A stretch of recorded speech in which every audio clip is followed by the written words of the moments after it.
What's up, guys? We're going to be talking about game week 6. Obviously, I was waiting for Bournemouth's result. Well, but on a Monday. But yeah, pretty much there was a shocking result in this weekend. Leicester really hard fought, trying to go for a hard fought draw. But Arsenal showing why they say this title contenders this year. Them troubling for Manchester City and Liverpool. But let's start off with Manchester City at St James's Park. This was a fantastic game to watch. Newcastle gave it everything for this game. They were missing Isaac in this game. A big player, fantastic player. There was a chance where, I don't know where it was, Murphy did a fantastic run. He played the ball in.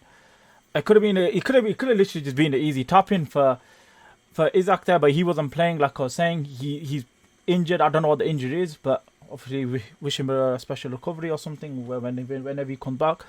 But Man City looked so legged in that game.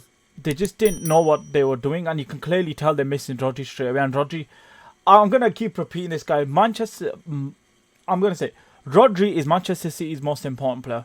I'm just going to get that off. I'm just going to say that straight away. He's like the shifting gear in their team. Everything depends on him. Throughout, from the back to the front to the middle, everything depends on him.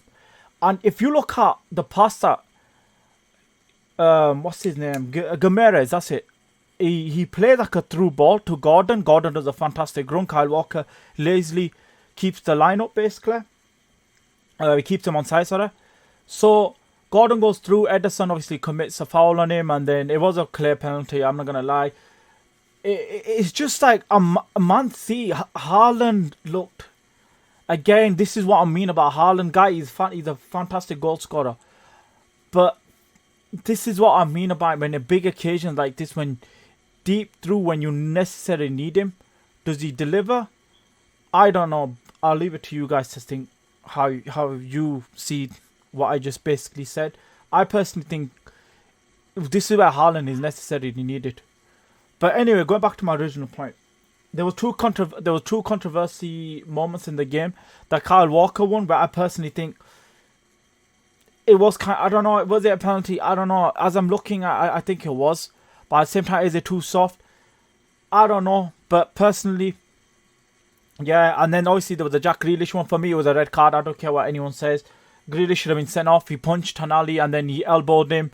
Two descended acts in the same basically seconds and the same minute. So technically it should be a red card by whatever the law goes by. It's technically a red card.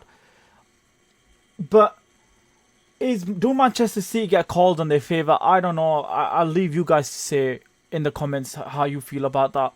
But I know Arsenal fans, even Liverpool fans right now, would be mad because it's the fact that Man City could have even dropped more points, not get a single point in this game.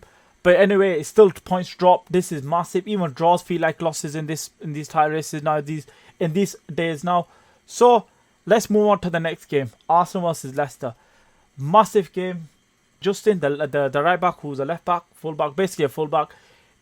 First goal, unlucky from Arsenal, I can't lie. Arsenal were 2-0 up from the start. Second half, if I remember right there. And then the second goal, what a volley, man. It was just class volley. Genuinely how he hit it, it was just like a striker type of finish. It was wicked how he did it. Fantastic comeback on their half. It would have been such a massive, fantastic, upsetting result for Arsenal, but massive result for Leicester. And this would have been impactful for Leicester season, Arsenal season. But Arsenal, like I said, they are serious in this season title race. Massively serious. Listen, guys. Football is a results game. As it says it here right now as I'm looking at it. Leicester 2, Arsenal 4. That's what all that matters. Getting the 3 points done. Getting and moving to the next game. It's early in the season still. And this is what I mean about the title race, guy. Liverpool, the Nottingham Forest game. Is that going to come back in the ass? We'll have to see at the end of the season when we get there in it. So, yeah. Like I'm saying, typical Arsenal win. Brentford versus West Ham. Yeah, to be pretty much West Ham. I'm shocked by this result. As I predicted here, I predicted a 3-1 Brentford win in my video. I probably thought They got Wissa who can cause trouble. They got Wembu who can cause trouble. Brentford are good at set pieces. West Ham look a bit leaky from the back. They don't look that great off the ball. Like they're basically depending on Gerard Boyne or Mohamed Kudus, their wingers. They're not fully like a threat team. I think Lucas Paqueta's not in the gear right now, especially what's going on with him, with the betting allegations and stuff. So yeah, pretty much Brentford draw. Nothing much to say about this game. Chelsea was Brian. Cole Palmer, guys. Cole Palmer is a fantastic player. He's a fantastic player. There's even a possibility to say that he's probably the best player in the league right now. How fantastic he's been. This guy, Manchester City fans made videos saying that, boy, I can't remember something about Chelsea. Basically, they were taking the piss out of Chelsea and Cole Palmer, saying that they're going to ruin him. But you know what? He's done brilliant. Fantastic. I rate Cole Palmer. I like Cole Palmer. Even when he was at Man City, you can see there's potential behind this kid. He's a fantastic player. He could play in calm. He could play in the right wing. He can drop into midfield sometimes, or he can drop into strike. He could drop into any position. This guy is a fantastic player. And I would genuinely love him at Liverpool because I think he'll work fantastic for us. But Chelsea have got such a ball on their hands. What a free kick he scored. I think he was going to score like 5 goals. He would have broke a record or something like that. But he scored a hat-trick. It was even... I even like in the interview where he did, like where he said, I was upset I didn't score 5 goals. I like that type of mentality. I like when players have those type of mentalities. But yeah, fantastic player. Good result for Chelsea. I got this one right, actually. I predicted this one 4-2. And my predictions, I can't lie to you, I've been pretty arse so far in this year. But, so, as in, for this game, fantastic, got it right. But, yeah, good win for Chelsea. Yeah, like what I said, Chelsea going to make top 4, and I still live by that. But, yeah, move on to the next game. Everton versus Crystal Palace. Massive points for Everton this was. I went for a 1-1 draw for this game. I'll be honest, I was going to go with the 2-1, but you know, guys, how much I love 2-1s. But Everton, fantastic result for them. Well deserved for them too. I think they were the better team, if I'm being honest. That McNeil scored 2 goals. Big. That's where you need your players to come out. And I think he hasn't even scored for like 6 months or 8 months or something like that. So when you necessarily need him, he came in the big moment when they were losing. Fantastic for them. Yeah, all I gotta say, massive points for Everton. Like I'm saying, I think this is their first big, like you could say, not a big win. Sorry, I was gonna say big win, not yet. But like it's their biggest moment right now this season so far. Like they need to win this game so badly, especially Crystal Palace have been on bad form. But yeah, massive points for Everton, and let's move on to the next game. Nottingham Forest versus Fulham. I'm kind of actually shocked about this result. Nottingham Forest actually been pretty decent this season. They're obviously beating Liverpool. They've been like a hard team to break down. Like they drew against Brighton, which is not an easy thing to do, especially away at Brighton's ground. But listen, football is a shocking. It's a shocking day. Anything could happen, and the shocking results could happen. But yeah, Fulham, for credit to them. I went with a 1-0 Nottingham Forest win. To be fair, I thought, like I said, I did say in my thing, I think I did say like it was going to be a sturdy game. It was going to be it's just going to be back and forth, be a lot of chances missed, but both teams have good attackers basically. Smith Rowe has been popping up. To be fair, for Fulham, he's been fantastic throughout the entire season. Not the entire season, but so far in the season, sorry. But yeah, fantastic result for Fulham and Nottingham Forest. Whoever they play next week, they're gonna have to bounce back. Liverpool versus Wolves at the Molineux Stadium. I'm just gonna say, guys, this game, I'm not gonna lie to you guys. I probably should have worn nappies in this game because I'll be honest with you, I was crapping my pants. I'm gonna say this right now. We were piss poor in this game. I'm not gonna lie to you. I'm not gonna lie. Like I some parts we played fantastic. Like we played decent. I can't lie. Wolves had hardly any chances on our net until obviously the Ibu and Kanate situation that happened between Alisson and it was like such a stupid like schoolboy type of goal to concede. But I'll get to that later. Let's talk about the first goal. The first goal, fantastic ball from Diego Jota with his left foot. And then Kanai scores a header. To be fair, I think St. Johnston should have saved it. That was Alisson. I would be annoyed, I'll be honest. But listen, like I said, you get the goal. That's all that matters. We get the first goal. And then in the second half, we were a bit steady again. Salah missed an open net. We had some misplaced passes. So Bosalai having another bad game in my personal opinion. Is he working in our number 10 role? I think personally not. But as I'm saying right now, Ryan Gravenberch, fantastic player. I don't really talk about this guy. This guy's been fantastic. Best midfielder right now in the, like, not in the world, okay, no I'm saying in the world, but as in the Premier League, fantastic. As in for the Wolves goal, again, it was a bit, it's like, I had a feeling, I don't know what it was, I even said it to myself, I just had a feeling that something was going to happen. I don't know what it was, but Kanai obviously was holding the the striker off, but then the striker gets in front of him and gets the ball, and then I think he lays off to, I can't remember who, I think it was I can't remember who it was, but it was basically their winger. He was their winger, and El Nouri comes in from the side, and Van Dijk just tries to get it, but then Alisson misses it, and then El Nouri taps it in, and I got annoyed. I was swearing black and blue. I'm gonna keep it PG, but I was pissed. But then 38 seconds later, down the line, we get a penalty. Personally, I think it was a penalty. I think it was. Diego Jota was getting grabbed. He was getting held by Semedo. But I think it is kind of soft in the way people can look at it. I think it is soft. Like, same with the Kyle Walker one. Is it soft? But personally, I think it was okay. But yeah, massive points for Liverpool. And we're on top of the table. Let's move on to the next game.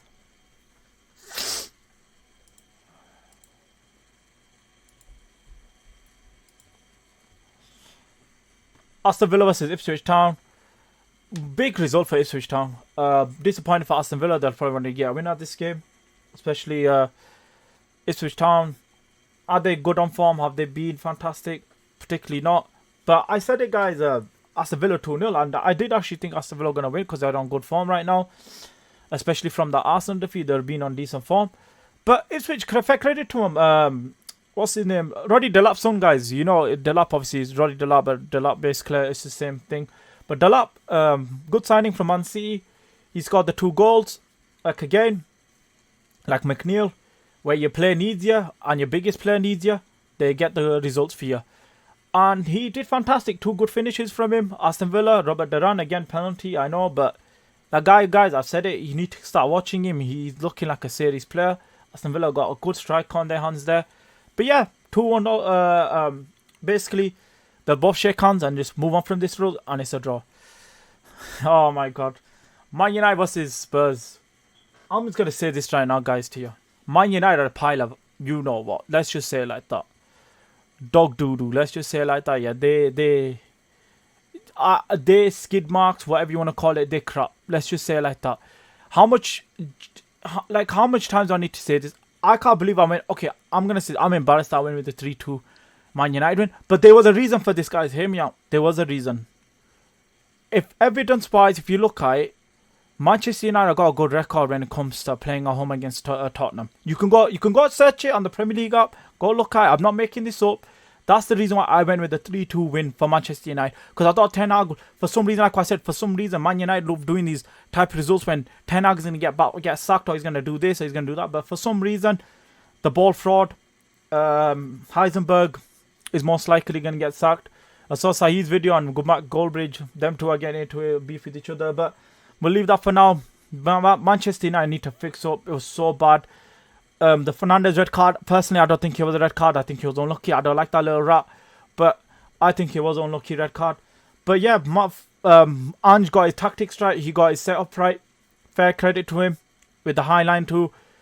I can't remember. I think it was like I think someone did a fantastic run. I can't remember. Was it Van der Berg, whatever his name is, something like that. They centre back. They signed fantastic centre back, young centre back. Runs through, passes it across, and Robertson scores an easy tap in. But yeah.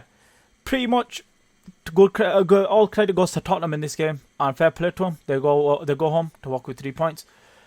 Okay, I did get this result right. I did say Bournemouth 3-1. I got 2 results. I'm trying to think. I got 2 results correct in this week. I could have got Man City right, Man City one, but I did it. But yeah, fantastic for Bournemouth. This is like a kind of a weird one. I don't know if I think Bournemouth are I don't think they're relegation. I think they're just going to be like between like 10th or 9th, if I can say it like that. They're going to be a team that is going to be like Bournemouth.